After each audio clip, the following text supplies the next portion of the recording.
வணக்கம். Welcome to Subha's books in Tamil. இந்த channel மூலமா நான் உங்க கூட நான் படிச்ச முக்கியமான கருத்தாழம் மிக்க ஆர்வத்தை தூண்டக்கூடிய புத்தகங்கள்ல இருந்து நான் என்ன தெரிஞ்சுக்கிட்டேன், எனக்கு என்ன புரிஞ்சுது அப்படிங்கறத பகிர்ந்துட்டு வரேன்.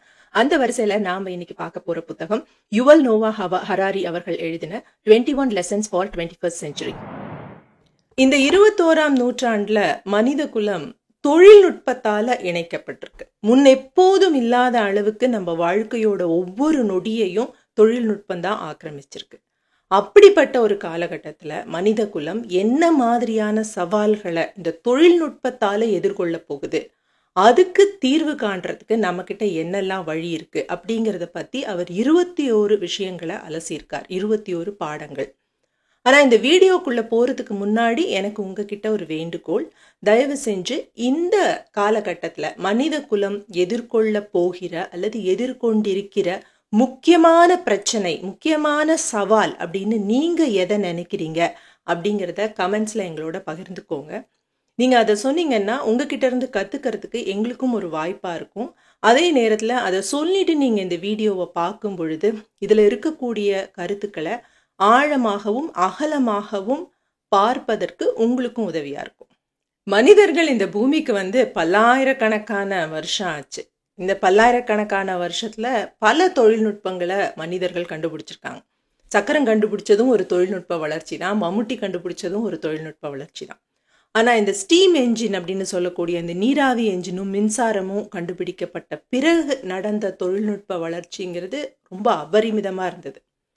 இப்போ இந்த செயற்கை நுண்ணறிவு அப்படின்னு சொல்லப்படுற இந்த ஆர்டிஃபிஷியல் இன்டெலிஜென்ஸ் வந்ததுக்கு அப்புறம் நடக்க போற விஷயங்கள் எப்படி இருக்கும் அப்படிங்கிறது குறித்த குழப்பம் உலகளாவிய லெவல்ல எல்லாருக்குமே இருக்கு. எல்லா துறையை சேர்ந்தவர்களுக்கும் இருக்கு. எல்லா மேதைகள், விஞ்ஞானிகள், அரசியல் தலைவர்கள், நாட்டை ஆளணும்னு ஆசைப்படுறவங்க, பொதுமக்கள், சாதாரண வேலை செய்யறவங்க எல்லாருக்குமே இது என்னுடைய வாழ்க்கையில எப்படி ஒரு பாதிப்பை ஏற்படுத்தும் அப்படிங்கிற குழப்பமும் சிந்தனையும் இருக்கு.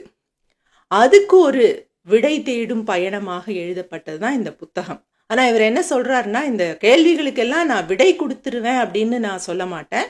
ஆனா இந்த விஷயங்கள் குறித்தான உங்களுடைய சிந்தனை தூண்டி விடுறது மட்டும்தான் என்னுடைய நோக்கம் அப்படின்னு சொல்றாரு. அதுதான் நம்மளுடைய வீடியோடைய நோக்கமும் கூட. இவர் என்ன சொல்லி ஆரம்பிக்கிறாருன்னா, மனிதர்கள் ஒரு கதை விரும்பிகள். கதையை சொல்றதுக்கும் கேட்கறதுக்கும் நம்மளுக்கு ரொம்ப பிடிக்கும்.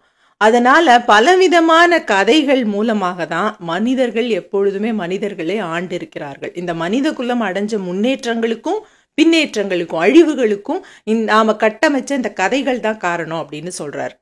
20ஆம் நூற்றாண்டோட தொடக்கத்துல பாத்தீங்கன்னா 3 விதமான கதைகள் நம்மளை ஆட்சி செய்தன. ஒன்னு ஃபேசிசம், இன்னொன்னு கம்யூனிசம், மூணாவது லிபரலிசம்.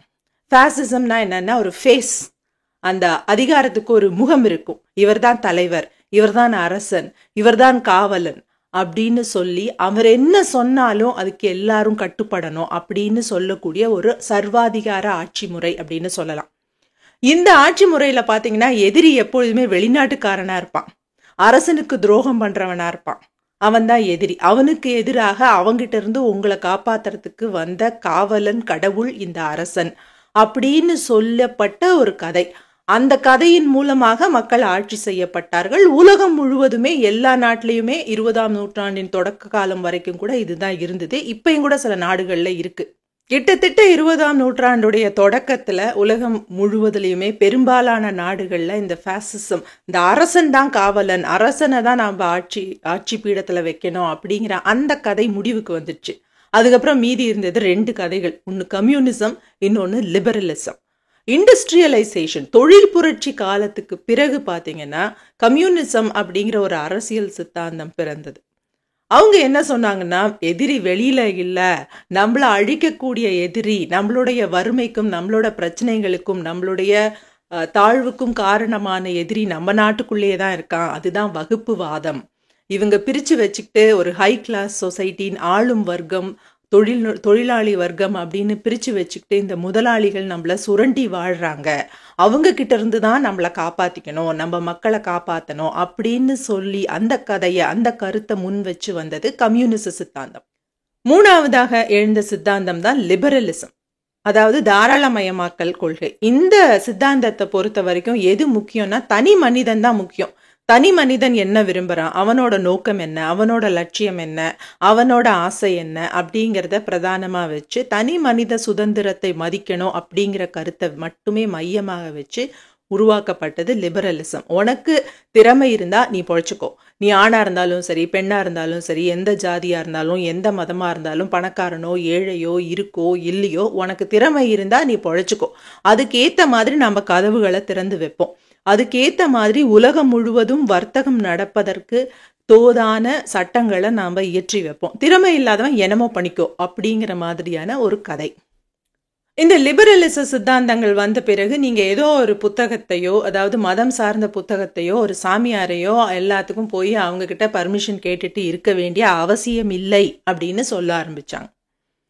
நான் ஏண்டா நீ சொல்ற புத்தகத்தை கேட்கணும் அப்படின்னு சொன்னா, ஏன்னா அது கடவுள் கொடுத்திருக்காருன்னு உனக்கு எப்படிடா தெரியும் அப்படின்னு கேட்டா, ஏன்னா நான் அதை தான் நம்புறேன் அப்படி. நீ நம்பினா நீ ஃபாலோ பண்ணிக்கோ, நான் ஏன் ஃபாலோ பண்ணணும் அப்படின்னு கேட்கறதுக்கு தனி மனிதர்களுக்கு உரிமை இருக்கு அப்படின்னு சொல்லக்கூடிய ஒரு சித்தாந்தமாக லிபரலிசம் இருக்குது. 20ஆம் நூற்றாண்டோட தொடக்கத்திலேயே பெரும்பாலும் இந்த ஃபாசிசம், முடியாட்சி, மன்னரை முன்வைத்து, ஒரு தனி மனிதனை முன்வைத்து, ஒரு முகத்தை முன்வைத்து நடக்கக்கூடிய அந்த ஃபாசிச ஆட்சி முறை பெரும்பாலான நாடுகள்ல முடிவுக்கு வந்துடுச்சு. இன்னும் கூட சில நாடுகள்ல முடிகொண்ட மன்னர்கள் இருக்காங்க. ஆனா அவங்களும் கூட எங்க நாட்டுல ஜனநாயகம் இருக்கு அப்படின்னு நிரூபிக்க தான் முயற்சி பண்ணிட்டு இருக்காங்க. அதனால அந்த ஜனநாயகம், மக்களை மையப்படுத்தின ஒரு ஆட்சி அப்படிங்கிறது தான் இன்னைக்கு உலகளாவிய வகையில ஏற்றுக்கொள்ளப்பட்ட ஒரு அரசியல் சித்தாந்தமாக இருக்கு. அதோட கூட கம்யூனிசம்க்கும் லிபரலிசம்க்கும் நடந்த சண்டையில லிபரலிசம் தான் பெரும்பாலான நாடுகளால ஏற்றுக்கொள்ளப்பட்டிருக்கு. பெரும்பாலான உலக நாடுகள் இன்னைக்கு லிபரலிச சித்தாந்தத்தை தான் ஏத்திட்டு இருக்காங்க. ஏன்னா அதுதான் அவங்களுக்கு ஒரு பொருளாதார வளர்ச்சிக்கு வழிவகுக்கும் அப்படின்னு நம்பிட்டு இருந்தாங்க. எது வரைக்கும் பாத்தீங்கன்னா 2008 நடந்த அந்த பொருளாதார வீழ்ச்சி வரைக்கும். அந்த டைம்ல கம்யூனிசம் தேவையில்லை, நம்மளுக்கு லிபரலிசம் தான் சரியா இருக்கும். தனி மனிதனுக்கு திறமை இருந்தா அவன் பிசினஸ் பண்ணி அவன் பொழைச்சிக்கிட்டோம், அவனோட சேர்ந்து இந்த கூட்டமே பொழைச்சிக்கும், அவன் 10 பேருக்கு வேலை கொடுப்பான், எல்லாருக்கும் வேலை கிடைக்கும், ஸோ நம்மளுக்கு ஒரு பொருளாதார வளர்ச்சி வரும் அப்படின்னு நினைச்சு அது குறித்தான சட்டங்களை இயற்றிக்கிட்டே வந்து திடீர்னு என்ன காரணம்னே தெரியாம 2008 அந்த எக்கனாமிக் ரெசெஷன் நடந்த பொழுது யாரை எதிரியா கை காட்டுறதுன்னே யாருக்கும் புரியல. அந்த காலகட்டத்தில் கையில கிடைச்சவனை எல்லாம் எதிரின்னு சொல்ல ஆரம்பிச்சாங்க. அந்த ஊருக்கு பஞ்சம் பழிக்க வந்தவனையும், வேலை தேடி வந்தவனையும், அடிமையாக கொண்டு வரப்பட்டு அங்கேயே பிறந்து வளர்ந்தவனையும் கை காமிச்சு இவன் தான் எதிரி, இவன் தான் நம்மளோட வேலையெல்லாம் எடுத்துட்டான், இவனால தான் பஞ்சம் வந்துடுச்சு, இவன் தான் நம்மளோட பிரச்சனைகளுக்கெல்லாம் காரணம் அப்படின்னு சொல்லி அடிக்க ஆரம்பிச்சாங்க. அமெரிக்கா, ஐரோப்பா, ஆஸ்திரேலியா, இன்னும் எல்லா பகுதிகளிலையும் இந்த பிரச்சனை பரவ ஆரம்பிச்சுது. இன்னும் சொல்ல போனா இந்தியாவுக்குள்ளேயே ஒரு மாநிலத்திலேருந்து இன்னொரு மாநிலத்துக்கு போறவனை இவன் தான் எதிரி, இவனால தான் பிரச்சனை, இவனால தான் பொருளாதார வீழ்ச்சி அப்படின்னு சொல்ல ஆரம்பிச்சாங்க. ஆனா உண்மையிலேயே இந்த 21ஆம் நூற்றாண்டுல நாம கவலைப்பட வேண்டிய விஷயம் என்னன்னா, இந்த ஆர்டிஃபிஷியல் இன்டெலிஜென்ஸ் அப்படிங்கிற செயற்கை நுண்ணறிவு நம்மளோட எல்லாருடைய வேலையையும் எடுத்துக்கிட்டு இருக்கு அப்படிங்கிறத பத்தி தான். அதை பற்றி தான் நாம் புரிதலை வளர்த்துக்கணும். அதுக்கான தீர்வை பற்றி தான் நாம் யோசிக்கணும். இந்த ஆர்டிஃபிஷியல் இன்டெலிஜென்ஸ், இந்த செயற்கை தொழில்நுட்பம் நம்மளோட வேலைகளை எல்லாம் எடுத்துக்க ஆரம்பிச்சிட்ட பிறகு எக்ஸ்ப்ளாய்டேஷன் அப்படிங்கிறது ஒரு பிரச்சனையாகவே இருக்காது. எக்ஸ்ப்ளாய்டேஷன்னா என்னென்னா, தொழிலாளர்கள் சுரண்டப்படுவது. அதாவது ஒரு தொழிலாளி இருக்காங்க, அவங்க 12 மணி நேரம் வேலை செய்கிறாங்க, ஆனால் 8 மணி நேரத்துக்கு தான் அவங்களுக்கு சம்பளம் தராங்க. இன்னும் நீ 14 மணி நேரம் வேலை செய்ய அப்படின்னு முதலாளியும், அந்த முதலாளித்துவத்தை ஆதரிக்கக்கூடிய அரசாங்கமும் அவங்கள வலியுறுத்துது அப்படின்னா அது எக்ஸ்ப்ளாய்டேஷன். ஆனால் இந்த ஆர்டிஃபிஷியல் இன்டெலிஜென்ஸ் ஒரு மனிதனோட இடத்துல அது நின்று மனிதனை விட சிறப்பாகவே முடிவெடுத்து மனிதனை விட சிறப்பாகவே இந்த எல்லா வேலைகளையும் செஞ்சு முடிச்சிடும் அப்படின்னு சொன்னால் நம்மளை யாரும் எக்ஸ்ப்ளாய்ட் பண்ண மாட்டாங்க, சுரண்ட மாட்டாங்க. நாம் அந்த வேலைக்கு தேவையில்லாதவங்களாக ஆயிடுவோம், இர்ரிலவெண்ட் ஆயிடுவோம்.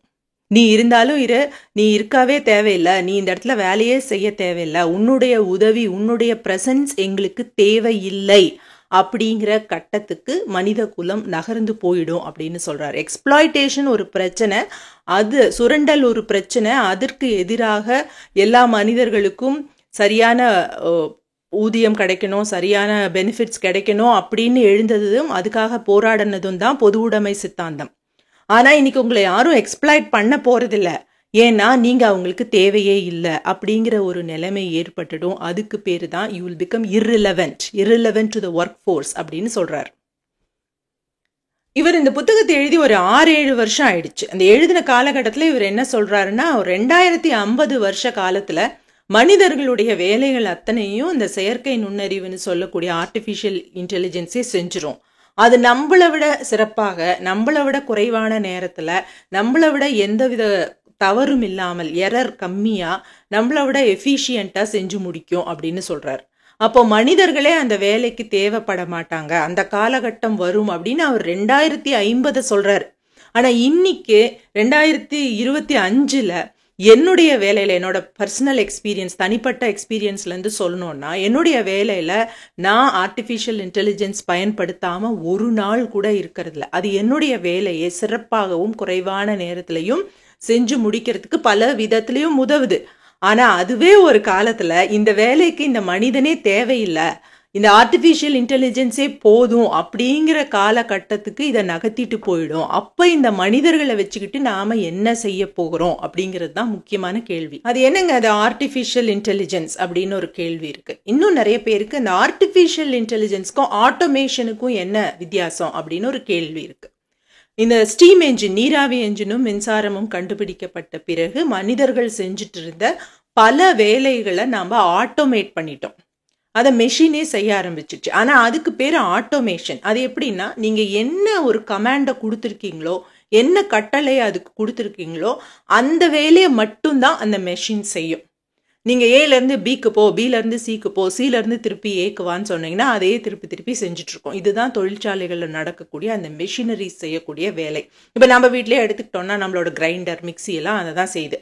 நீங்க இந்த மாவை போட்டு அரைன்னு சொன்னீங்கன்னா அரைக்கும், 5 நிமிஷம் அரைன்னு சொன்னீங்கன்னா அரைக்கும், 15 நிமிஷம் அரைன்னு சொன்னீங்கன்னா அரைச்சிட்டு அப்படியே செத்துரும். ஸோ அது இவ்வளோ நேரம் இந்த மாவை அரைக்க தேவையில்லை, இந்த மாவு ரொம்ப அரைப்பட்டு போயிடுச்சு, உனக்கு தோசை சரியா வராது அப்படியெல்லாம் சொல்லாது. அது அரைக்கும், அவ்வளோதான் அதுக்கு தெரியும். நீங்க என்ன கட்டளையை கொடுக்குறீங்களோ அந்த வேலையை மனிதனுடைய உழைப்பையும் நேரத்தையும் மிச்சப்படுத்தக்கூடிய வகையில அது செய்யும். அவ்வளவுதான் ஆட்டோமேஷன். அதுதான் இத்தனை காலமாக நம்ம கிட்ட இருந்த தொழில்நுட்பம். அந்த தொழில்நுட்பம் வந்த பொழுதும் பாத்தீங்கன்னா பல பேர் வேலை இழந்தார்கள். ஆனா அந்த காலகட்டத்துல மனிதர்கள் தங்களை ரீபர்பஸ் பண்ணிக்கிட்டாங்க. அதாவது அந்த ஆட்டோமேஷன், அந்த மெஷினை எப்படி இயக்கிறது அப்படின்னு போய் கத்துக்கிட்டு அந்த வேலைகள்ல போய் தங்களை இணைச்சிக்கிட்டாங்க. அதுக்கு அரசாங்கங்களும் அந்த காலகட்டத்தில் உதவி பண்ணாங்க. இப்போ இந்த ஆர்டிஃபிஷியல் இன்டெலிஜென்ஸ் அப்படின்னா என்னன்னு கேட்டிங்கன்னா, நீங்கள் எப்படி ஒரு புதிய புதிய விஷயங்களை கற்றுக்குறீங்களோ அதே மாதிரியே தன்னுக்கு தானாகவே அது கற்றுக்கும். நீங்கள் எப்படி கற்றுக்குறீங்க?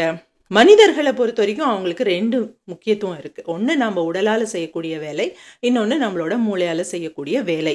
மூளையால் செய்யக்கூடிய வேலைன்னா என்ன? புதிய விஷயங்களை கற்றுக்கிறது, புதிய சவால்கள், இதுவரைக்கும் எதிர்கொள்ளாத ஒரு சவால் வரும்பொழுது நீங்கள் ஏற்கனவே கற்று வச்சிருக்கிற விஷயங்களின் அடிப்படையில் ஒரு முடிவெடுத்து அந்த சவாலை எதிர்கொள்வது. இதுதான் மனிதனுடைய சிறப்பு. இதை இதுவரைக்கும் எந்த மெஷினும் செஞ்சதில்லை. ஆனா இதை செய்யக்கூடிய திறமை உள்ள ஒரு தொழில்நுட்பம் தான் ஆர்டிஃபிஷியல் இன்டெலிஜென்ஸ். மனிதர்களாகிய நாம எப்படி புதிய விஷயங்களை கத்துக்கிறோம் அப்படின்னு சொன்னா பேட்டர்ன் ரெகக்னிஷன் அப்படின்னு சொல்லுவாங்க. ஒரு இந்த மாதிரி இருந்தா இதுக்கு இதுதான் மீனிங், இந்த மாதிரி இருந்தா இதை இப்படிதான் புரிஞ்சுக்கணும் அப்படின்னு நமக்கு சொல்லி கொடுக்குறாங்க. அந்த சொல்லி கொடுக்கறதின் அடிப்படையில் நாமளும் புரிஞ்சுக்கிறோம். இன்னொரு புதிய தொழில்நுட்பம் வரும்பொழுது நமக்கு படிக்க தெரிஞ்சிட்டதுக்கு அப்புறம் நாமளே போய் அதை படிச்சு புரிஞ்சுக்கிறோம். இன்னொரு புதிய செய்தியோ புதிய ஆய்வறிக்கையோ புதிய விளக்கமோ வரும்பொழுது நமக்கு ஏற்கனவே சொல்லி கொடுக்கப்பட்ட எப்படி படிப்பது என்ற அறிவை வைத்துக்கொண்டு நாமளே போய் படிச்சு புரிஞ்சுக்கிறோம் இல்லையா? ஸோ அதுக்கு பேரு தான் நம்மளோட காக்னிட்டிவ் ஸ்கில், அதுதான் பேட்டர்ன் ரெகக்னிஷன். இதே மாதிரி ஏற்கனவே சொல்லி கொடுக்கப்பட்ட விஷயங்களை வைத்துக்கொண்டு தானாவே புதிய விஷயங்களை படித்து புரிந்து கொண்டு கற்றுக்கொள்ளக்கூடிய ஆற்றல் உடையது தான் ஆர்டிஃபிஷியல் இன்டெலிஜென்ஸ். அடுத்தது மனிதனுக்குள்ள சிறப்பு என்னன்னா, நமக்கு ஒரு விஷயம் அவங்க சொல்லி கொடுத்துருக்காங்க, ஏவையும் பியையும் சொல்லி கொடுத்துருக்காங்க. ஒரு புதிய சவால் ஒன்று வருது, சி வருது அப்படின்னா இந்த ஏவையும் பியையும் நாம இப்படி அணுகிருக்கோம், அதனால இந்த சிங்கிற முற்று முழுதான புதிய சவாலை இப்படி அணுகலாம் அப்படின்னு நாம் ஏற்கனவே கத்துக்கிட்ட அந்த பேட்டர்னுடைய அடிப்படையில இந்த புதிய விஷயத்தை அணுகி ஒரு புதிய முடிவை எடுத்து ஒரு புதிய சிந்தனையோட வரக்கூடியது மனிதனுடைய ஒரு தனித்தன்மை. இதே தனித்தன்மை இந்த ஆர்டிஃபிஷியல் இன்டெலிஜென்ஸ்க்கும் இருக்கு. நீங்க இதுக்கு எல்லா கமாண்டையும் கொடுக்க தேவையில்லை. அதுவாகவே புதிய விஷயங்களை கற்றுக்கும், அதுவாகவே புதிய சவால்களை எதிர்கொள்ளும், அதுவாகவே புதிய முடிவுகளை எடுக்கும். இதுதான் ஆர்டிஃபிஷியல் இன்டெலிஜென்ஸ். இப்போ ஒரு உதாரணத்துக்காக நம்ம ஒரு 3 வேலைகளை இந்த ஆர்டிஃபிஷியல் இன்டெலிஜென்ஸ் எப்படி எடுத்துக்க போகுது அப்படிங்கிறத பற்றி பார்க்கலாம். ஒன்று டிரைவர் வேலை, இன்னொன்று டாக்டர் வேலை, மூணாவது இந்த புத்தக சம்மரி நான் பண்ணிட்டு இருக்கேன் இல்லையா, இந்த வேலை. இந்த வேலைகளை எல்லாம் எப்படி மனிதர்களை விட திறமையாக இந்த ஆர்டிஃபிஷியல் இன்டெலிஜென்ஸ் செய்ய போகுது அப்படிங்கிறத பற்றி பார்க்கலாம். முதல் விஷயம் டிரைவர் வேலை. இப்போ நீங்கள் டிரைவராக இருக்கீங்க அப்படின்னா, நம்ம எல்லாருமே தான் டிரைவர்னா வேலைன்னா அந்த வேலை செய்கிறவங்க மட்டும் இல்லை, வண்டி ஓட்டுறவங்க எல்லாருமே. நமக்கு என்ன சொல்லி கொடுப்பாங்க? பேசிக்காக வண்டியை எப்படி பார்த்து ஓட்டணும் அப்படின்னு சொல்லி கொடுப்பாங்க. லெஃப்டில் பார்த்து திரும்பணும், ரைட்டில் பார்த்து திரும்பணும், இந்த இடத்துல ஸ்லோ பண்ணிவிட்டு அப்புறம் திரும்பணும், இதை இவ்வளவுதான் சொல்லி தருவாங்க இல்லையா. அதுக்கப்புறம் அந்த நம்ம வண்டி ஓட்ட ஆரம்பிக்கும் பொழுது ஒவ்வொரு நாளுமே அங்கே புதிய புதிய சவால்கள் வந்துக்கிட்டே இருக்கும். ஒரு நாள் ஒரு குழந்தை ஓடி வந்துடலாம், ஒரு நாள் ஒருத்தர் மெதுவாக நடந்து வரலாம், ஒன்றா பக்கத்து வண்டியில் இருக்கிறவன் தூங்கிடலாம், இல்லை பின்னாடி இருந்து லாரி பயமுறுத்துற மாதிரி வரலாம், ஏதோ ஒன்று நடக்கும், ஒரு கல் உருண்டு வரலாம், பனிப்பாறை வரலாம், ஏதோ சவால்கள்லாம் வரும். அதெல்லாம் நம்மளுக்கு அவங்க சொல்லி கொடுக்கல. அது நமக்கு பயிற்சி கொடுக்கும் போதே இந்த அனுபவங்களை எல்லாம் கொடுத்து நமக்கு பயிற்சி கொடுக்கறது இல்லை. அவங்க சில பேசிக்கான விஷயங்களை சொல்லி தராங்க. அதை வச்சுக்கிட்டு இந்த புதிய சவால்களை நாம் எதிர்கொண்டு வண்டி ஓட்டிட்டு போயிட்டு இருக்கோம் இல்லையா. இதே விஷயத்தை நம்மளை விட திறமையாக செய்யக்கூடிய கார்கள் வந்துடுச்சு. உலகத்தினுடைய பல பகுதிகளில் இந்த மேன்லெஸ் வெஹிக்கிள்ஸ், மேன்லெஸ் டாக்ஸிஸ், ஆள் இல்லாத டாக்ஸி உங்களை பிக்கப் பண்ணிட்டு நீங்கள் எங்கே போகணுமோ அங்கே கொண்டு போய் விடுது. இப்போ ஒரு டிரைவராக இருக்கும்போது நாம் எப்படி முடிவெடுப்போம் அப்படின்னா, இன்ட்யூஷன் அடிப்படையில் முடிவெடுப்போம். அதாவது அங்கே ஒரு குழந்தை வந்துட்டு இருக்கு அப்படின்னு சொன்னால் அந்த குழந்தையுடைய ஒரு உடல் மொழியை வச்சு நம்மளால் அதை பெருசாக விளக்க முடியாது இன்னொருத்தர்கிட்ட. இந்த குழந்தையோட உடல் மொழியை வச்சே நமக்கு சில சமயங்களில் தோணும் இந்த குழந்தை ரோட்டில் ஓடி வந்துடும் அப்படின்னு. சில சமயங்களில் தோணும் இல்லை இந்த குழந்தை பின்னாடி நடந்து போயிடும் அப்படின்னு. ஏன் அப்படி தோணுதுன்னு கேட்டிங்கன்னா நமக்கே தெரியாது. நான் அந்த ஒரு உடல் மொழியை வச்சு நமக்கு ஒரு அனுபவம் இருக்கு இல்லையா, ஒரு மனிதனாக, அதை வச்சு நாம் ஒரு முடிவு எடுக்கிறோம். இதே மாதிரியான முடிவெடுக்கக்கூடிய, அதாவது பேட்டர்னையும் அனுபவத்தையும் வச்சுட்டு நாம் எப்படி முடிவெடுக்கிறோமோ அதே மாதிரியாக ஆர்டிஃபிஷியல் இன்டெலிஜென்ஸும் முடிவெடுக்குது. இது வரைக்கும் போகாத ரோட்டில் இந்த ரோட்டில் போனதே இல்லை, அந்த ரோட்டில் போகுது. ஒரு புதிய சவால் மனித டிரைவருக்கு வர மாதிரி தான் அவங்களுக்கும் வரும் இல்லையா, அந்த காருக்கும் வரும். அதை எதிர்கொண்டு எந்த இடத்துல எப்படி முடிவெடுக்கணும் அப்படின்னு தெரிஞ்சு அந்த கார் போகுது. இந்த டெஸ்லா கார்ஸ் எல்லாம் பார்த்தீங்கன்னா, வா இந்த இடத்துல நான் நிற்கிறேன், என்னை பிக்கப் பண்ணிக்கோ அப்படின்னு சம்மன் ஃபீச்சர் அப்படின்னு சொல்கிறாங்க. சம்மன் பண்ணிங்கன்னா அது ஆளுங்களை ஏற்றிக்குது. நீங்கள் போய் உக்காந்துக்கிட்டா போதும், அந்த டிரைவர் சீட்டில் அந்த காரை நீங்கள் எங்கே போகணுமோ அந்த இடத்துக்கு ஓட்டிகிட்டு போய் விட்டுடுது. ஆனால் இப்போ அது இந்த தொழில்நுட்பம் கொஞ்சம் ஒரு பட்டிங் ஸ்டேஜில் இருக்கிறதுனால பார்த்தீங்கன்னா, எப்போயாவது கேமரா அடைச்சிக்கிச்சு, இல்லைன்னா அந்த சென்சார் ஒர்க் ஆக மாட்டேங்குது, அதெல்லாம் சிலதெல்லாம் சொல்லுது இப்போ. ஆனால் இது ரொம்ப ரொம்ப ஆரம்ப காலகட்டத்தில் இருக்கும் பொழுதே அது ஒரு இடத்துலேருந்து இன்னொரு இடத்துக்கு மனிதனுடைய இன்டர்வென்ஷனே இல்லாமல், உங்களுடைய எந்த ஒரு உழைப்பும் தேவைப்படாமல் கொண்டு போய் விட்டுடுது. ஆனால் அந்த சட்ட சிக்கல்களை தவிர்ப்பதற்காக நீங்கள் தான் அதுக்கு பொறுப்பு அப்படின்னு சொல்லி சூப்பர்வைஸ்டு டிரைவிங் அப்படின்னு வச்சுருக்காங்க. அந்த கார் போய் திடீர்னு யாராவது இடிச்சிச்சுன்னு வைங்களேன், அது டெஸ்லா கம்பெனிக்கு ஓனர்ஷிப் இருக்கக்கூடாது அப்படிங்கிறதுக்காக அந்த காரோட ஓனரான நீங்கள் தான் அதுக்கு பொறுப்பு, அதனால் கார் சரியாக போகுதா இல்லையான்னு நீங்கள் உட்காந்து பார்த்துக்கோங்க அப்படின்னு சொல்லிட்டுறாங்க. ஆனால் அந்த கார் தானாகவே எல்லா இடத்துக்கும் சரியாக போகுது. அப்போது டிரைவரோட வேலை என்ன ஆகும்? இப்போ ஒரு டிரைவர் மனிதர், அவர் பேசிகிட்டு இருக்கலாம், இல்லை அவருக்கு ஒரு ஃபோன் வரலாம், அவர் ஏதோ ஒரு டென்ஷனில் இருக்கலாம், நைட்டு தூங்காமல் இருந்திருக்கலாம், இதனாலெல்லாம் அவர் சில தவறுகள் பண்ணக்கூடும். இல்லை அவர் குடிச்சிருக்கலாம், இதனாலெல்லாம் அவர் சில தவறுகள் பண்ணக்கூடும். ஆனால் இந்த காருக்கு இந்த மாதிரியான எந்த பிரச்சனையுமே கிடையாது. இந்த ஆர்டிஃபிஷியல் இன்டெலிஜென்ஸ்க்கு இந்த மாதிரியான சிக்கல்லாம் கிடையாதுங்கிறதுனால அது இந்த மாதிரியான ஹியூமன் எரர்ஸ் எதையுமே பண்ணாது. அதுவும் சில தவறுகள் பண்ணும் தான், ஆனால் இந்த மாதிரி நாம் பண்ணக்கூடிய தவறுகளை அது பண்ண போகிறதே இல்லை. அப்போ ஒரு மனித டிரைவரை நம்பி நீங்கள் போகிறத விட இந்த ஆர்டிஃபிஷியல் இன்டெலிஜென்ஸ் டிரைவரை நம்பி போகிறது இன்னுமே பாதுகாப்பானதாக இருக்குது. இன்றைக்கி பார்த்தீங்கன்னா சில கார்கள் தான் இந்த ஏஐயில் ஓடுது. ஒரு காலகட்டத்தில் எல்லா கார்களுமே ஏஐயில் தான் ஓடுது அப்படிங்கிற ஒரு நிலை ஏற்பட்டுச்சுன்னா ஒரு காரோட இன்னொரு கார் கம்யூனிகேட் பண்ணிக்க போகுது. அப்போ ஒரு காரும் இன்னொரு காரும் விபத்து ஏற்படுறதுங்கிறது பெரிய அளவில் குறைஞ்சிடும். அப்ப மனிதர்களே இந்த வண்டி ஓட்டுறதுக்கு தேவையில்லை, டிரைவரா இருக்கிறதுக்கு தேவையில்லைங்கிற நிலை ஏற்பட்டுரும். அடுத்தது ஒரு மருத்துவரோட வேலை. மருத்துவர் எப்படி முடிவெடுக்கிறாரு? இந்தந்த மாதிரியான ஒரு அறிகுறிகள்லாம் தென்பட்டா அவங்களுக்கு இந்த வியாதி இருக்கலாம். ஸோ இந்த வியாதிக்கு இந்த ஆராய்ச்சிகள் நடந்திருக்கு. அப்போ இந்த ஆராய்ச்சிகளின் அடிப்படையில் இவங்களுக்கு இந்த மருந்தை கொடுக்கலாம், இது சிறப்பாக இருக்கும். இவங்களோட ஃபேமிலி பற்றி அவருக்கு தெரிஞ்சிருந்தது. ஃபேமிலி டாக்டர் அப்படின்னு சொன்னால் இவங்க அப்பாவுக்கு, தாத்தாவுக்கு, மாமாக்கெல்லாம் இந்த அறிகுறிகள் இருந்தது. அதனால் இவருக்கு இந்த அறிகுறிகள் இருக்கும் பொழுதே நாம் இந்த பரிசோதனைக்கு அனுப்பிச்சிடலாம், இவருக்கும் இந்த மாதிரியான பிரச்சனைகள் இருக்கக்கூடும் அப்படின்னு ஏற்கனவே இருந்த பேட்டர்ன்ஸ், அந்த பேட்டர்ன்ஸின் அடிப்படையில் அவங்க கற்றுக்கிட்ட கல்வியை அதோட இணைச்சு ஒரு முடிவை எடுக்கிறாங்க. இந்த விஷயத்தை ஒரு மனிதனை விட சிறப்பாக ஏஐயால் செய்ய முடியும். ஒரு சர்ஜனாக ஒரு சர்ஜரி பண்ணும் பொழுது மனிதர்களை விட சிறப்பாக எந்த தவறும் இல்லாமல் ஒரு ஆர்டிஃபிஷியல் இன்டெலிஜென்ஸால் பண்ண முடியும். ஏன்னா மனிதர்கள் அவங்களுக்கு தூங்காமல் இருந்திருப்பாங்க, அவங்களுக்கு பசி இருக்கும், டென்ஷன் இருக்கும், வீட்டு பிரச்சனை இருக்கும், மறதி இருக்கலாம், குழப்பம் இருக்கலாம், படித்தது கூட மறந்து போயிருக்கலாம், இந்த மாதிரி பல குழப்பங்கள் இருக்கும். ஆனால் இந்த ஏஐக்கு இந்த எந்த சிக்கலுமே இருக்க போகிறதில்ல. ஸோ கொஞ்சம் கொஞ்சமாக இந்த டயக்னாஸ்டிக்ஸ் அப்படிங்கிறது மனித மருத்துவர்கள் கையிலிருந்து ஏஐ மருத்துவர்கள் கைக்கிட்ட போகுது. அதில் என்ன ஒரு நன்மை அப்படின்னு பார்த்தீங்கன்னா, ஏஐ மருத்துவர் மறக்க மாட்டார், அதனால அது ரொம்ப நமக்கு பாதுகாப்பு. அடுத்தது ஒரு புதிய தொழில்நுட்பம் வருது, ஒரு புதிய ஆய்வறிக்கை வருது, ஒரு புதிய கருத்து, ஒரு புதிய மருந்து, புதிய கண்டுபிடிப்பு வரும்பொழுது உலகம் எல்லாம் இருக்கிற மருத்துவர்களை போய் ட்ரெயின் பண்ணுறதுக்கு பல வருஷங்கள் பிடிக்கும். ஆனால் இந்த ஏஐ மருத்துவரை ஒரே கமாண்ட் மூலமாக சில நொடிகளில் நம்ம ட்ரெயின் பண்ணிட முடியும். அடுத்தது மனித மருத்துவர்கள் போக தயங்கக்கூடிய இடங்களுக்கு கூட இந்த ஏஐ மருத்துவத்தை நம்மளால அனுப்பி வைக்க முடியும்.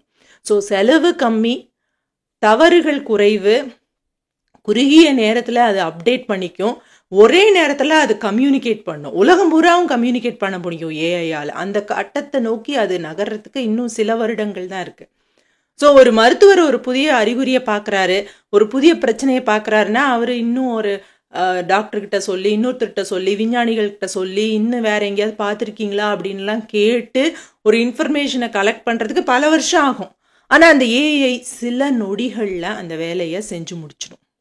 அப்போது மனிதர்கள் அந்த இடத்துல தேவையில்லை அப்படிங்கிற ஒரு காலகட்டத்துக்கு போயிடும்.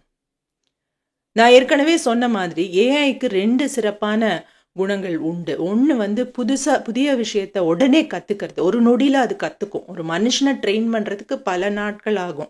ஒரு மனித டிரைவரை ஒரு புதிய டெக்னாலஜி வருது அல்லது புதிய ரூல்ஸ் வருது அப்படின்னா நீங்கள் அதுக்கு அவங்கள ட்ரெயின் பண்ணுறதுக்கு பல வருஷம் ஆகும், பல மாதங்களாவது ஆகும்.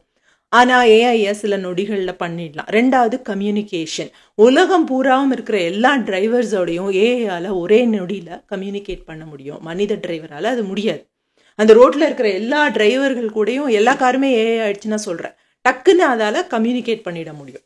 3வது இந்த மாதிரியான வேலைகளை கூட எடுத்துக்கோங்களேன், ஒரு புத்தகத்தை சம்மரைஸ் பண்ணுறது. இந்த வேலையை ஒரு மனிதனை விட சிறப்பாக ஏஐயால் செஞ்சிட முடியும்.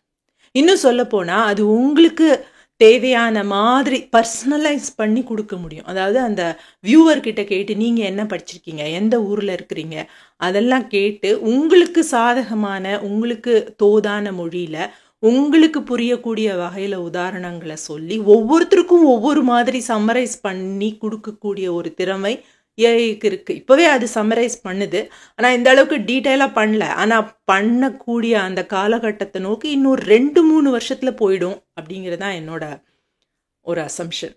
இதே மாதிரி தான் ஒரு வங்கி ஊழியரோட வேலையை, ஒரு ஆடிட்டரோட வேலையை, ஒரு வக்கீலோட வேலையை, யாரோட வேலையை வேணாலும் ஏஐனால சீக்கிரமாக செஞ்சு முடிச்சிட முடியும். இவ்வளோலாம் கண்டுபிடிக்கிறாங்க. அப்படியே இந்த சமையலை செய்யறதுக்கும் அவங்கவுங்களுக்கு பிடிச்ச மாதிரி சமையல் செஞ்சு கொடுக்கறதுக்கும் ஒரு ஏஐ கண்டுபிடிப்பாங்களா அப்படின்னு நான் ரொம்ப வெயிட் பண்ணிட்டு இருக்கேன். இவர் என்ன சொல்றாருன்னா, இந்த ஏஐ தொழில்நுட்பம் வளர வளர நம்ம எல்லாருமே, நம்ம இன்சூரன்ஸ் கம்பெனிஸ் எல்லாம் நீங்கள் எப்போதுமே இந்த மாதிரி ஒரு ஜாக்கெட்டை போட்டுட்டு தான் இருக்கணும். இது நீங்கள் எப்போ சாப்பிட்றீங்க, எவ்வளோ சாப்பிட்றீங்க, என்ன சாப்பிட்றீங்க, எத்தனை குடிக்கிறீங்களா இல்லையா, சிகரெட் பிடிக்கிறீங்களா இல்லையா, என்னெல்லாம் செய்கிறீங்க, எக்ஸசைஸ் பண்ணுறீங்களா இல்லையா, இது எல்லாத்தையும் கூட பார்த்து ஆர்டிஃபிஷியல் இன்டெலிஜென்ஸ் அதை ப்ராசஸ் பண்ணி உங்களுக்கு உடனுக்குடனே கூட ரிப்போர்ட் கொடுக்கக்கூடிய ஒரு காலகட்டம் வரலாம் அப்படின்னு சொல்கிறார். சமீபத்தில் நான் டாக்டர்கிட்ட போயிருந்தப்போ அவங்க சொன்னாங்க, உங்கள் ரிப்போர்ட்டை ஏஐ அனலைஸ் பண்ணோன்னா அதுக்கு நீங்கள் எக்ஸ்ட்ராவாக கொஞ்சம் பணம் கட்டணும், பண்ணுறீங்களா அப்படின்னு கேட்டாங்க. ஐ சைட் எஸ், ஏன் அப்படின்னா 2 ரீசன். ஒண்ணு, மனிதர்கள விட ஏஐ துல்லியமா பார்த்து பட்டிங் ஸ்டேஜ்லயே பிரச்சனைகள கண்டுபிடிக்குது அப்படிங்கிறதுனால. 2வது, நாம நெறைய டேட்டா குடுக்க தான் ஏஐ உடைய வளர்ச்சி அது இன்னும் கூர்மையாகிட்டே போயிட்டுருக்கும் அப்படிங்கிறதுனால. ஸோ இது பார்த்தீங்கன்னா, கண்டிப்பா நம்மளுடைய எப்ப பார்த்தாலும் நம்மள மானிட்டர் பண்ணிக்கிட்டே இருக்கக்கூடிய ஒரு நிலை ஏற்படலாம் அப்படின்னு சொல்றார். ஸோ நீங்க சிகரெட் புடிக்கிறீங்க அப்படின்னு சொன்னா, அவங்க ஏஐ வந்து உங்கள மானிட்டர் பண்ணி, உங்க இன்சூரன்ஸ் கம்பெனிக்கு ஃபோன் பண்ணி, "இத பாரு இவன் சிகரெட் குடிக்கிறான், இவனோட இன்சூரன்ஸ கேன்சல் பண்ணு" அப்படின்னு சொல்லக்கூடும். இல்லைன்னா உங்க அம்மாக்கு கால் பண்ணி, "உங்க பையன் இப்படி சிகரெட் பிடிச்சிட்டு இருக்கான்" அப்படின்னும் சொல்லக்கூடும். ஏன் இன்னைக்கு இருக்கிற காலகட்டத்திலே பார்த்தீங்கன்னா, நாம எப்பொழுதுமே நாம என்ன பண்ணிட்டு இருக்கோம், நாம என்ன படம் பார்க்குறோம், என்ன மாரி வீடியோஸ் பார்க்குறோம் அப்படிங்கிறது, எங்க போறோம், எங்க வரோம், யாரோட பேசுறோங்கிறதெல்லாம் நம்ம அப்பா அம்மாக்கு வேணா தெரியாம இருக்கலாம். ஆனா யூடியூபுக்கு தெரியாம இருக்காது, கூகுளுக்கு தெரியாம இருக்காது. நம்மள பத்தின எல்லா டேட்டாவும் அவங்க கிட்ட இருக்கு. அடுத்தது ஓவியம், இசை, நடிப்பு இந்த மாதிரியான கலைகள் கூட இன்னைக்கு நிறைய வீடியோஸ்ல பார்த்தா ஏஐ மாடல்ஸ் தான் வராங்க. டெக்ஸ்ட் டு வீடியோ அப்படின்னு வந்துச்சு. நீங்க என்ன உங்களுக்கு வேணுமோ அதை எழுதி கொடுத்தா போதும். அதை அப்படியே எழுதுனீங்கன்னா அது அப்படியே ஒரு வீடியோவா உங்களுக்கு பண்ணி கொடுத்துருது. நீ ஆட்களே தேவையில்லை, ரொம்ப குறைந்த செலவுல பண்ணிடுது. இப்போ அது ஒரு அளவுக்கு இருந்தா கூட இன்னும் போக போக ஒரு மனிதன் நடிக்கிறத விட பிரமாதமாக அந்த ஏஐ தொழில்நுட்பம் வந்து நடிக்கக்கூடும். இன்னைக்கு நீங்க ஏதாவது ஒன்று பண்ணணும், ஏதாவது ஒன்று எழுதணும், ஒரு வீடியோ எழுதணும், ஒரு ஸ்கிரிப்ட் எழுதணும் அப்படின்னு சொன்னீங்கன்னா, சாட் ஜிபிடி கிட்ட போய் எனக்கு ஒரு காமெடி கதை எழுதி கொடுன்னு கேட்டிங்கன்னா அதை எழுதி கொடுத்துரும். அப்புறம் அதை நீங்கள் எடுத்துகிட்டு போய் இன்னொரு ஏஐயில் போட்டிங்கன்னா அது உங்களுக்கு வீடியோவாக்கி கொடுத்துரும். அதுவே வாய்ஸ், மியூசிக் எல்லாமே போட்டு கொடுத்துரும். அதை நீங்கள் அப்படியே பப்ளிஷ் பண்ணிடலாம். அந்த அளவுக்கு தொழில்நுட்பம். இவர் இந்த புத்தகத்தை எழுதின காலத்தில் இதெல்லாம் வரக்கூடும் அப்படின்னு தான் சொல்லியிருக்காரு. இப்போ ஆல்ரெடி வந்துடுச்சு. அடுத்த கேள்வி, லிபர்ட்டி அப்படின்னு சொல்லக்கூடிய இந்த தனி மனித சுதந்திரத்தை மனிதன் எப்படி, இந்த ஏஐ எப்படி பாதிக்க போகுது அப்படிங்கிறது தான். மனிதர்கள் பார்த்தீங்கன்னா உணர்வு மேலீட்டால தான் நம்ம பல முடிவுகளை எடுக்கிறோம். அதாவது இந்த வீடை வாங்கலாமா வேணாமா, இந்த ட்ரெஸ்ஸை வாங்கலாமா வேணாமாங்கிறதுல இருந்து நம்ம எந்த கட்சிக்கு ஓட்டு போடணும், ஓட்டு போடக்கூடாதுங்கிறது வரைக்கும் நம்மளுக்கு நல்ல காக்னேட்டிவ் அறிவு இருந்தால் கூட, சிந்தனை அறிவு இருந்தால் கூட, நமக்கு சிந்தனை அறிவு ஒன்று சொல்லும், இல்லை இது தப்பு அப்படின்னு, இது வேண்டாம், இதை வாங்காத, நமக்கு கடன் ஆகிடும் அப்படின்னு. இல்லை எனக்கு பிடிச்சிருக்கு அப்படின்னு உணர்வு ஒன்று சொல்லிச்சுன்னா பெரும்பாலான மக்கள் வாங்கிடுறாங்க. ஸோ உணர்வு ரீதியாக முடிவு எடுக்கக்கூடியவர்கள் மனிதர்கள். இன்னும் எலெக்ஷனில் ஓட்டு போடுறது கூட பார்த்தீங்கன்னா, இந்த கட்சியோடைய தேர்தல் அறிக்கை என்ன, அந்த கட்சியோட அறிக்கை என்ன, இவங்க போன தடவை கொடுத்தது என்ன, எல்லாம் செஞ்சுருக்காங்களா செய்யலையா அப்படின்னு ஒவ்வொருத்தரும் ஒரு 100 பக்கம் அறிக்கை வச்சுருக்காங்களே, எல்லாத்தையும் எடுத்து பார்த்து படித்து பார்த்து சிந்திச்சு நம்ம ஒன்றும் முடிவு எடுக்கிறதில்ல. அந்த நேரத்தில் நமக்கு உணர்வு ரீதியாக யாரோட கனெக்ட் ஆகிருக்குமோ அவங்களுக்கு போய் ஓட்டு போட்டு வந்துடுறோம். ஸோ அப்படி உணர்வுனால கனெக்ட் பண்ணப்பட்ட மனிதர்களை ஒரு காலத்துல கடவுள் பயம் ஆட்சி செஞ்சுட்டு இருந்தது. கடவுள்னு ஒருத்தர் இருக்கிறாரு, அவர் மேலேருந்து நம்மளை எப்போ பார்த்தாலும் பார்த்துட்டே இருப்பாரு, நம்ம ஏதாவது தப்பு பண்ணிட்டோம்னா நம்மளுக்கு தண்டனை கொடுப்பாரு அப்படிங்கிற அந்த ஒரு விஷயம் மட்டுமே மனிதர்களை ஆட்சி செஞ்சுட்டு இருந்தது. அதுக்கப்புறம் கொஞ்சம் கொஞ்சமாக கம்யூனிச சித்தாந்தம், லிபரலிச சித்தாந்தங்கள்லாம் ஆட்சி செய்ய ஆரம்பிச்சது. அதாவது மனிதன் தன்னுடைய கூட்டத்தை ரெகுலேட் பண்ணிக்கிறதுக்கான சட்டங்களை தானே இயற்றி, இதில் கடவுளுடைய கை ஒன்றும் கிடையாது, ஆனால் நானே உனக்கு தண்டனை கொடுப்போம் அப்படின்னு சொன்ன பொழுதும் அதையும் ஏற்றுக்கொண்டு புரிந்து கொள்ளக்கூடிய நிலைக்கு மனித சமுதாயம் வந்தது. ஆனால் இன்னைக்கு இந்த ஆர்டிஃபிஷியல் இன்டெலிஜென்ஸ் கையில் முடிவுகள் போனதுக்கு பிறகு இந்த தனி மனித சுதந்திரம் என்பது என்ன ஆகும் அப்படிங்கிறது ஒரு மிகப்பெரிய கேள்வி அப்படின்னு சொல்றாரு ஆசிரியர். அடுத்த முக்கியமான விஷயம் சமத்துவம். மனிதர்களுக்குள்ளாக இருக்கக்கூடிய சமத்துவம் என்ன ஆகும் அப்படிங்கிறது ஒரு கேள்வி. இப்போ கடந்த சில தசாப்தங்களாகத்தான், கடந்த ஃபியூ டிகேட்ஸாக தான் மனிதர்கள் எல்லாரும் சமம் அப்படிங்கக்கூடிய அந்த சித்தாந்தம் தான் உயர்ந்த சித்தாந்தம் அப்படின்னு நம்ம எல்லாருமே பேசிட்டு இருக்கோம். அதுக்கு முன்னாடி பார்த்தீங்கன்னா அந்த மாதிரி இருக்கல, நிறைய படிநிலைகள் சமூகத்தில் இருந்தது. இன்னும் சொல்ல போனால் நம்ம வேட்டை சமூகமாக இருந்த பொழுதே மனிதர்களுக்குள்ள சமத்துவம் இல்லாத ஒரு படிநிலைகள் இருந்திருக்குது. எப்படி நமக்கு தெரியும்னா, சில மனிதர்களை புதைக்கும் போது அந்த பிணங்களோட சேர்ந்து நகைகள், அப்புறம் ஆயுதங்கள், அந்த மாதிரி கலை பொருட்கள் அதையெல்லாம் சேர்த்து போட்டு புதைச்சி வச்சிருக்காங்க. இன்னும் சில பேர் அப்படியே போட்டு மண்ணை போட்டு மூடி வச்சிருக்காங்க. ஸோ ஒரு ஏற்றத்தாழ்வு அங்கேயுமே இருந்திருக்கு. ஆனா இப்ப இருக்கிற அளவுக்கு இருக்கல. எப்போ இந்த ஏற்றத்தாழ்வு பெருசாக ஆரம்பிச்சதுன்னா, ஒரு விவசாய சமூகமாக சொத்துக்களை சேர்த்து கொள்ளக்கூடிய ஒரு வாய்ப்பு மனிதர்களுக்கு வர ஆரம்பிச்சதுக்கு பிறகு அந்த சொத்துக்களை பாதுகாப்பதற்காக கடவுள் கதைகளை சொல்ல ஆரம்பிச்சார்கள். இந்த நிலம் எங்களோடது ஏன்னா கடவுள் சொல்லியிருக்கிறாரு, இவன் தான் இங்க ராஜா ஏன்னா கடவுள் சொல்லியிருக்காரு, இந்த ராஜா தான் ஆளணும், ஆணுக்கு கீழே தான் பெண் இருக்கணும், அவங்க இந்த பெண்கள் இந்த ஆண்களுக்கு தான் குழந்தை பெற்று கொடுக்கணும், அப்பதான் சொத்து வெளியில போகாம இருக்கும் அப்படின்லாம் பலவிதமான கதைகளின் மூலமாக மனிதர்கள் ஆள ஆரம்பிச்சார்கள். அப்போ இந்த சமூகத்துல படிநிலைகள் வர ஆரம்பிச்சுது. இவங்க இந்த வேலையை தான் செய்யணும் அப்படிங்கிற சட்டங்களையும் தலைவர்கள் இயற்ற ஆரம்பிச்சார்கள். ஏன்னா அந்த அக்ரிகல்ச்சர் சொசைட்டி வந்ததுக்கு அப்புறம் பார்த்தீங்கன்னா விவசாய கிராமங்களாக நம்ம எல்லாம் கூடி வாழ ஆரம்பிச்சதுக்கு அப்புறம் ஒரு வேலை செய்யறதுக்கு ஆள் இல்லாம நின்று போனா கூட அந்த இடத்து கிராம பொருளாதாரமே அடிபட்டு போயிடும். இப்போ மம்முட்டி செய்கிறவர் நான் செய்ய மாட்டேன், என் பிள்ளைக்கு கற்றுக் கொடுக்க மாட்டேன் அப்படின்னு சொல்லிட்டாருன்னா அந்த ஒட்டுமொத்த ஊர்லேயும் விவசாயமே நடக்காது. இல்லை மாடு மேய்க்கிறவர் அதை சொல்லிட்டாருன்னா, இல்லை ஏர் செய்கிறவர் கலப்பை செய்கிறவர் அதை சொல்லிட்டாருன்னா கிராமிய பொருளாதாரமே விழுந்துரும். அதனால அங்கே இருந்த தலைவர்கள், நீ இந்த வேலையை செஞ்சுட்டு இருந்தா கண்டிப்பாக உன் மகனுக்கும் நீ இதே வேலையை தான் சொல்லி கொடுக்கணும், அவன் இதை செஞ்சுதான் ஆகணும் அப்படின்னு நிர்பந்தப்படுத்தி அப்படியே கொண்டு வந்தாங்க. ஸோ அந்த காலகட்டத்தில் இருந்து அதற்கு பிறகு இவங்க இன்னார் இந்த வேலையை தான் செய்யணும், தலைவனுக்கு பிறந்தவன் தலைவனாக தான் இருப்பான், வேலையாளுக்கு பிறந்தவன் வேலையாளாக தான் இருப்பான் அப்படிங்கிற அந்த காலகட்டத்துக்கு பிறகு ஸ்டீம் என்ஜின் கண்டுபிடிக்கப்பட்டு, மின்சாரம் கண்டுபிடிக்கப்பட்டு, தொழிற்சாலைகள் கண்டுபிடிக்கப்பட்டு, தொழில் புரட்சி ஏற்பட்டதுக்கு பிறகு ஒரே நேரத்தில் ஒரே அறையில் பல்லாயிரக்கணக்கான பல நூற்றுக்கணக்கான மனிதர்கள் குவிந்து வேலை செய்ய வேண்டிய ஒரு நிர்பந்தம் ஏற்பட்டது. அங்கங்கே அவங்கவுங்க வேலையை அவங்கவுங்க நேரத்தில் செஞ்சுட்டு இருந்தது போக எல்லாரும் ஒரே நேரத்தில் வேலை செய்யணும் அப்படிங்கிற ஒரு காலகட்டம் ஏற்பட்டது. அப்போ இந்த மணிக்கூண்டுகளை எல்லாம் கட்ட ஆரம்பிச்சாங்க. அந்த தொழிற்சாலைகளில் வேலை செய்யறதுக்கு இப்போ கொஞ்சம் கொஞ்சமாக எல்லாருக்கும் கல்வி கொடுக்க ஆரம்பிச்சாங்க முதலாளிகள். ஏன்னா இப்போ அங்கேருந்து விவசாயத்துலேருந்து முக்கியமான தொழில்கள்லாம் இந்த இடத்துக்கு நகர்ந்துடுச்சு. அப்போ நான் மட்டும்தான் படிப்பேன், நீ படிக்கக்கூடாது அப்படின்னு சொல்லிட்டு இருந்தது அவங்களுக்கு வசதியாக இருந்தது.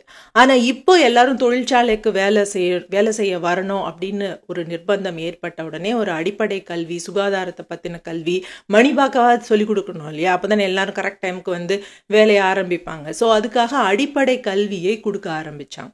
அதுக்கப்புறம் உலக போர்கள் வந்த பொழுது, ஆண்கள் எல்லாம் போருக்கு சென்ற பொழுது பெண்களை அந்த தொழிற்சாலைகள் படுத்தக்கூடாதுங்கிறதுக்காக பெண்களுக்கு அதே மாதிரி கொஞ்சம் கல்வி கொடுத்து, ஒரு பேசிக்கான கல்வியை கொடுத்து அவங்கள அந்த தொழிற்சாலை வேலைகளுக்கு ஆண்களிடத்தை நிரப்புவதற்காக கொண்டு வர ஆரம்பித்தார். அப்போ இருந்த மிகப்பெரிய சவால் என்னவா இருந்ததுன்னா, பெண்களுக்கெல்லாம் 6-7 குழந்தைங்க எல்லாம் பெற்றுட்டு ரொம்ப கஷ்டப்பட்டுட்டு இருந்ததுனால நீங்கள் கம்மியான குழந்தை பெற்றுக்கலாம், அதுக்கான அந்த ஃபேமிலி பிளானிங், குடும்ப கட்டுப்பாடு திட்டங்களை எல்லாம் அரசாங்கங்கள் முன்னெடுக்க ஆரம்பித்தார்கள். அந்த குழந்தைங்களுக்கான ஒரு பாதுகாக்கக்கூடிய அந்த பால்வாடின்னு சொல்கிறோம் இல்லையா, அந்த பேபி கேர் சென்டர்ஸ் எல்லாம் அரசாங்கமே கொடுக்க ஆரம்பிச்சுது. அரசாங்கமே கல்வி கொடுக்க ஆரம்பிச்சுது. அரசாங்கமும் சுகாதாரம், கல்வி இதெல்லாம் அரசாங்கத்துடைய கையில் போச்சு. அதுக்கு முன்னாடி எல்லாருக்கும் கல்வி கொடுக்கணுங்கிறது அரசாங்கத்தினுடைய நிர்பந்தமாக இருக்கவில்லை. அது மன்னனுடைய வேலை அப்படின்னு யாரும் நினைக்கல. பிரிண்டிங் ப்ரெஸ்லாம் வர்றதுக்கு முன்னாடி யார் யார் என்னென்ன விஷயங்களை கற்று வச்சுக்கிட்டாங்களோ அதை பிரதி எடுக்கிறதும், அதுக்கான அந்த அறிவு தேடல், அதை தேடி சேர்க்கறதும் ரொம்ப கஷ்டம். அப்படி கஷ்டப்பட்டதை அவங்கவுங்க பசங்களுக்கு கொடுத்துக்கிட்டாங்க, மற்ற பசங்களுக்கு கொடுக்கல.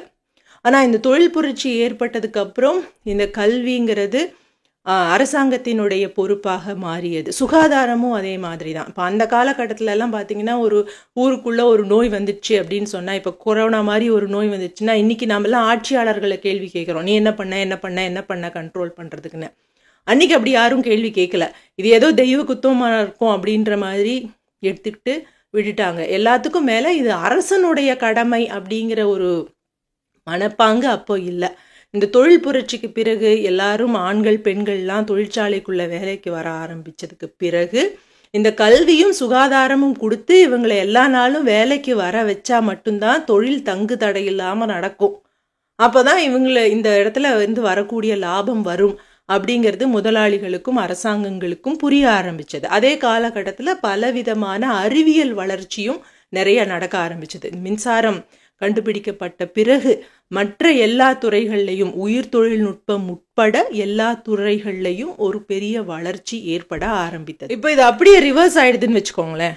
நம்ம யாருமே வேலைக்கு தேவைப்பட மாட்டோம். நம்மளோட எல்லா வேலைகளையும் ஒரு ஆர்டிஃபிஷியல் இன்டெலிஜென்ஸே செஞ்சிடும் அப்படிங்கிற ஒரு நிலை ஏற்பட்டா, நமக்கு கல்வி கொடுக்கவோ, நமக்கு சுகாதாரம் கொடுக்கவோ, நம்மளை பார்த்துக்கவோ வேண்டிய நிர்பந்தம் அரசாங்கத்துக்கும் அந்த அரசாங்கத்துக்கு பெரும் பணத்தை கொடுக்கக்கூடிய பெரும் முதலாளிகளுக்கும் இல்லாம போயிடும். அப்ப சமத்துவம் என்பதே இருக்காது. ஒரு ஒரு ஒரு சூப்பர் ரிச் குரூப் ஒருத்தங்க இருப்பாங்க, மற்றவங்க எல்லாரும் சாதாரணமானவங்களா இருப்போம். அந்த அளவுக்கு இங்க வந்து ஒரு பெரிய பிளவு ஏற்பட்டுரும் அப்படின்னு சொல்றாரு. இப்ப கூட அந்த பிளவு இருக்கு. பணக்காரர்கள், பெரும் பணக்காரர்கள், மிடில் கிளாஸ், லோ கிளாஸ், அதை விட லோவர் கிளாஸ் அப்படின்னு நம்ம கிட்ட நிறைய பிளவுகள் இருக்கு. இருந்தாலும் கூட எல்லாருக்கும் ஏதோ ஒரு நிர்பந்தம், ஏதோ ஒரு முக்கியத்துவம் இருக்கு சமூகத்துல. நம்ம எல்லாருமே ஏதோ ஒரு வேலையை செஞ்சுட்டு சாப்பிட்டுக்கிட்டு வாழறோம். ஆனா நான் இந்த சமூகத்துக்கு தேவையே இல்லை, என்னுடைய திறமையோ என்னுடைய இருப்போ தேவையில்லை அப்படிங்கிற நிர்பந்தம் ஏற்பட்ட பிறகு எனக்கு கல்வியும் சுகாதாரமும் கொடுக்க வேண்டியது யார்? ஏன் அதை அவங்க கொடுக்கணும் அப்படிங்கிற கேள்வி வரும் அப்படின்னு சொல்றாரு. இவர் என்ன சொல்றாருன்னா, அந்த காலகட்டத்துல நாமெல்லாம் மெஜாரிட்டியா இருப்போம் இல்லையா, இந்த தேவைப்படாத மக்கள் தான் மெஜாரிட்டியா இருப்போம். அந்த சூப்பர் ரிச் பீப்புளா ஒரு குரூப் இருக்கு கூடும்.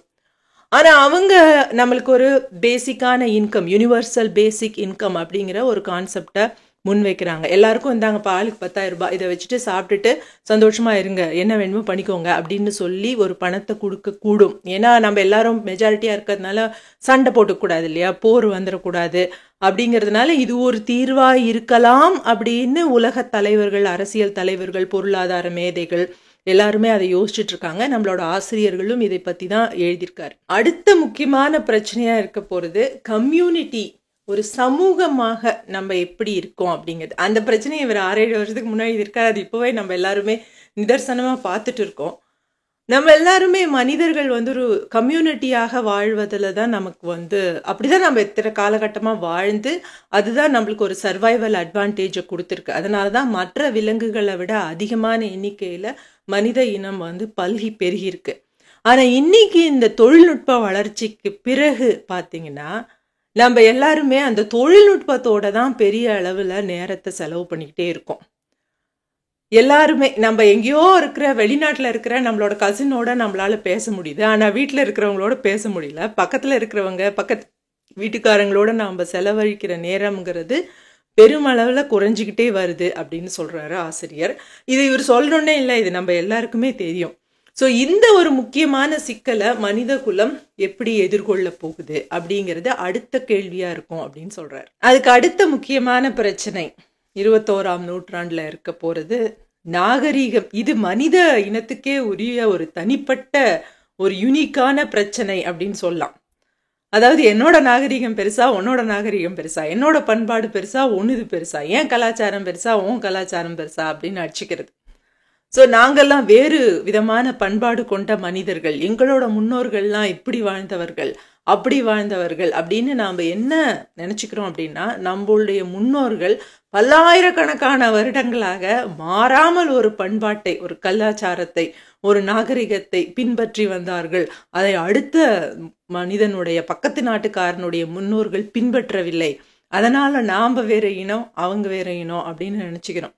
அதாவது ஒரு சிம்பான்சி கொரில்லா மாதிரி, ஒரு சிம்பான்சியோடைய வாழ்க்கை முறையை கொரில்லாவால் பின்பற்றவே முடியாது, கொரில்லாவோடைய வாழ்க்கை முறையை சிம்பான்சி பின்பற்றவே முடியாது. ஏன்னா உயிரியல் அடிப்படையில் வேற வேற இனங்களாக பிரிஞ்ச பிறகு அந்த இனங்கள் திரும்பவும் ஒன்று சேர முடியாது. அது ஒரு பேசிக் எவல்யூஷன், பரிணாம வளர்ச்சியினுடைய ஒரு அடிப்படையான பாடம். அதை பற்றி யாருக்காவது இன்ட்ரெஸ்ட் இருந்தால் சொல்லுங்கள், நம்ம இன்னொரு சமயம் பேசலாம்.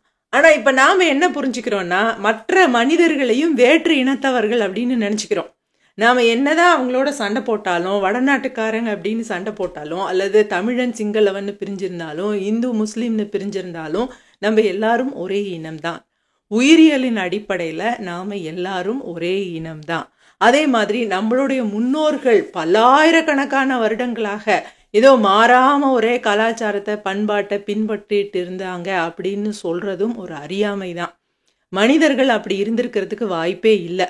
இன்னைக்கு இருக்கக்கூடிய ஒரு தனி மனிதன் எப்பவுமே மாறிக்கிட்டே இருக்கான். பேரை கூட மாத்திக்கிறாங்க, தனக்கு பிடிச்சிருக்குன்னு மாத்திக்கிறாங்க, இல்லை அரசியல் நிர்பந்தத்துக்காக மாத்திக்கிறாங்க, இல்லாத ஒரு இயக்கத்துல இணைஞ்சு மாத்திக்கிறாங்க, ஒரு சாமியார்கிட்ட இணைஞ்சு மாத்திக்கிறாங்க. ஒரு காலத்துல நான் கல்யாணம் ஆகாதவங்களா இருந்திருப்பாங்க, அதுக்கப்புறம் கல்யாணம் ஆயிருக்கும், அதுக்கப்புறம் திருப்பியும் டிவோர்ஸ் ஆயிருக்கும். ஸோ அவங்களோட கல்யாண ஸ்டேட்டஸ் மாறிட்டு இருக்கு, அவங்களோட வேலை மாறுது, அவங்களோட கல்வி தகுதி மாறுது, அவங்களோட சிந்தனை போக்கு மாறுது, அவங்களோட நம்பிக்கைகள் மாறுது. ஒரு தனி மனிதன் எப்பொழுதுமே சிந்தனை அளவுல மாறிக்கிட்டே தான் இருப்பான். எமோஷன் அளவுலையும் மாறிக்கிட்டே தான் இருப்பான். இன்னைக்கும் அது நடந்துட்டுருக்கு, முன்னாடியும் அது நடந்திருக்கும், இனியும் அதுதான் நடக்கும். ஸோ அப்படி இருக்கும்பொழுது அந்த தனி மனிதர்கள் சேர்ந்து கட்டமைக்கக்கூடிய ஒரு கூட்டம், அந்த குழுவும் மாறுகின்ற தன்மை உடையதாகத்தான் இருக்கும். அப்படித்தான் இருந்திருக்கும். நம்மளுடைய முன்னோர்கள் வாழ்ந்த காலத்திலையும் அவங்க பல விஷயங்களை எக்ஸ்ப்ளோர் பண்ணி எக்ஸ்பெரிமெண்ட் பண்ணிக்கிட்டே இருந்திருப்பாங்க. புதிய புதிய உணவுகளை அவங்க ட்ரை பண்ணி பார்த்துருப்பாங்க. புதிய புதிய அந்த கல்யாணம்ங்கிற விஷயத்தில் புதிய புதிய மாடல்ஸை ட்ரை பண்ணி பார்த்துருப்பாங்க. புதிய புதிய பொருளாதார கொள்கைகளை ட்ரை பண்ணி பார்த்துருப்பாங்க. புதிய புதிய கடவுள் நம்பிக்கைகளை ட்ரை பண்ணி பார்த்துருப்பாங்க. புதிய புதிய சடங்குகளை ட்ரை பண்ணி பார்த்துருப்பாங்க. இப்படி எத்தனையோ பேர் எல்லா காலகட்டத்திலையும் மாறி மாறி மாறி. கலாச்சாரம் அப்படின்னாலே என்ன அர்த்தம்னா, கல்ச்சர் அப்படின்னு இங்கிலீஷில் ஒரு வார்த்தை சொல்லுவாங்க. கல்ச்சர் அப்படின்னா என்ன அர்த்தம்? இட் இஸ் க்ரோயிங் அப்படின்னு அர்த்தம். மைக்ரோபயாலஜியில் நம்ம அதான் சொல்லுவோம், இட்ஸ் கல்ச்சரிங். கல்ச்சரிங்னா it is growing, the bacterias are growing. க்ரோயிங்னாலே என்ன அர்த்தம்னா அங்கே மாற்றம் நடந்துட்டு இருக்கு. அந்த மாற்றத்துக்கு தமிழில் எவ்வளோ அழகான பேர் வச்சுருக்காங்க பாருங்க, வளர் சிதை மாற்றம். ஏதோ ஒன்று வளருதுன்னா ஏதோ ஒன்று சிதையும், ஏதோ ஒன்று சிதையும் போது தான் ஏதோ ஒன்று வளரும். ஸோ அதுதான் கலாச்சாரம், எப்பொழுதுமே மாறிக்கிட்டே இருக்கக்கூடிய ஒரு விஷயம். ஆனால் நாம் என்ன நினச்சிக்கிறோம், என்னுடைய கலாச்சாரம் மாறாதது, அதை நான் விடவே மாட்டேன் அப்படின்னு நினச்சிக்கிறது மட்டும் இல்லாமல் அதுதான் உலகத்திலே உயர்ந்த கலாச்சாரம், அதை நீயும் விடக்கூடாது அப்படின்னு சொல்லி பக்கத்து வீட்டுக்காரங்கிட்டையும் போய் சண்டை போடுறது ஒரு அறியாமை. மனிதர்கள் எப்பொழுதுமே பயணம் பண்ணிக்கிட்டே இருந்திருக்காங்க. ஒரு கலாச்சாரத்துலேருந்து இன்னொரு கலாச்சாரத்தில் பல விஷயங்களை கற்றுக்கிட்டே இருந்திருக்காங்க. மரபணு பரிமாற்றம் நடந்திருக்கு, அதாவது இனக்கலப்பு நடந்திருக்கு. எந்த இனமுமே ஒரு தூய்மையான இனம் அப்படின்னு அறிவியல் ரீதியாக நம்மளால சொல்ல முடியாது. அந்த அளவுக்கு இங்கே பரிமாற்றங்கள் நடந்துக்கிட்டே இருந்திருக்கு காலங்காலமாக. ஆனால் இன்னைக்கு பார்த்தீங்கன்னா இந்த அறிவியல் முன்னேற்றம், நான் சொல்கிறது அந்த ஸ்டீம் என்ஜினும் மின்சாரமும் கண்டுபிடிக்கப்பட்ட பிறகு நாம் எத்தனையோ விஷயத்த மற்றவங்களோட வேணான்னு சொல்கிறோம். ஆனால் இந்த டெக்னாலஜியோ டெவலப்மெண்ட்டையோ நம்ம வேணான்னு சொல்கிறதில்ல. என்னுடைய கலாச்சாரம், என்னோட முன்னோர்கள் பின்பற்றினதை மட்டும்தான் நான் பின்பற்றுவேன், இனிமேல் நான் மின்சார விளக்கே பின்பற்ற மாட்டேன்னு சொல்கிறதில்ல, போட மாட்டேன்னு சொல்கிறதில்ல, அதெல்லாம் நாம் எடுத்துக்கிறோம். இனிமேல் நான் இந்த ஆன்டிபயோட்டிக்ஸே எடுத்துக்க மாட்டேன் அப்படின்னு சொல்கிறதில்ல. ஸோ ஒரு காலகட்டத்தில் நம்ம நினச்சிட்டு இருந்தோம் நோய்ங்கிறது கடவுளோட சாபத்தால் வரக்கூடியது அப்படின்னு. அதுக்கப்புறம் இல்லை பாக்டீரியான்னு ஒன்று இருக்குது, அதை விட குட்டியாக வைரஸ்னு ஒன்று இருக்குது, இதெல்லாம் நமக்கு நோயை கொடுக்குது, இதுக்கு இந்த மருந்துகளை கொடுக்கலாம், இந்த ஆன்டிபயோட்டிக்கை கொடுக்கலாம், இந்த ஒரு க்ரோத் ஃபேக்டரை மருந்தாக கொடுக்கலாம் அப்படின்னு வேற ஒரு கலாச்சாரம், வேற ஒரு நாட்டு, வேற ஒரு மத நம்பிக்கை உள்ள ஒருத்தன் கண்டுபிடிச்சி சொன்னால் கூட நம்ம அதை எடுத்துக்கிறோம். அதுல எல்லாம் நம்ம வளர்ந்துட்டோம். ஆனாலும் ஏதோ ஒரு இடத்துல அதை பிடிச்சு வச்சுக்கணும், சண்டை போடணும், அதுதான் நம்மளோட ஐடென்டிட்டி, அதுதான் நம்மளோட தனித்துவம் அப்படின்ற அந்த ஈகோ நம்மளுக்குள்ள இருந்துக்கிட்டே இருக்கு. அதுதான் நம்ம பக்கத்து வீட்டுக்காரனோட சண்டை போடுறதுக்கும் காரணமா இருக்கு, பக்கத்து நாட்டுக்காரனோட சண்டை போடுறதுக்கும் காரணமா இருக்கு. இன்னும் இந்த புத்தகத்துல பலவித ஆழமான முக்கியமான சிந்தனையை தூண்டக்கூடிய கருத்துக்கள் நிறைய இருக்கு. நேஷனலிசம், தேசியவாத சிந்தனைகளை பற்றி, டெரரிசம் அப்படிங்கிற பயங்கரவாதம் நம்மளுடைய வாழ்க்கையை எப்படி பாதிக்கக்கூடும் அப்படிங்கிறத பற்றி, கடவுள் சிந்தனைகள், கடவுளை பற்றிய சிந்தனைகள் எப்படி மாறக்கூடும், அது நம்மளோட வாழ்க்கையை எப்படி ஷேப் பண்ண கூடும் அப்படிங்கிறத பற்றி இன்னும் பல முக்கியமான சாப்டர்ஸ் இருக்குது. எல்லாத்தையும் ஒரே வீடியோவில் போடுறது அப்படிங்கிறது முடியாத காரியம். ஏன்னா இந்த புத்தகம் அவ்வளவு ஆழமான கருத்துக்களை உடையதாக இருக்கிறது. நீங்கள் இந்த கருத்துக்களை ஏற்றுக்கிறீங்களோ இல்லையோ, அந்த கருத்துக்கள் உங்களுடைய சிந்தனையை தூண்டக்கூடியதாக இருக்கும். இந்த கருத்துக்களை நீங்கள் ஏற்றுக்காம கூட இருக்கலாம். ஆனால் இந்த கருத்துக்களோட ஒட்டின ஒரு சிந்தனை போக்கே எனக்கு தேவையில்லை, அது இல்லாமலே நான் இந்த நூற்றாண்டை எதிர்கொள்ளுவேன் அப்படின்னு நாம் சொல்ல முடியாது. அந்த அளவுக்கு ஒரு முக்கியமான ஆழமான கருத்துக்கள் இருக்கிறதுனால நான் இதை 2-3 வீடியோஸாக போடலாம் அப்படின்னு நினச்சிட்ருக்கேன். ஸோ மீதி பாதியை நாம் அடுத்த வீடியோவில் பார்க்கலாம். இது வரைக்கும் நீங்கள் இந்த கருத்துக்களை பொறுமையாக கேட்டதுக்கு ரொம்ப ரொம்ப நன்றி. இது உங்களுக்கு பிடிச்சிருந்ததுன்னா லைக் பண்ணுங்கள், மற்றவங்க கூடயும் ஷேர் பண்ணுங்கள், குறிப்பாக மாணவர்கள்கிட்ட தயவு செஞ்சு ஷேர் பண்ணுங்கள். தேங்க்யூ.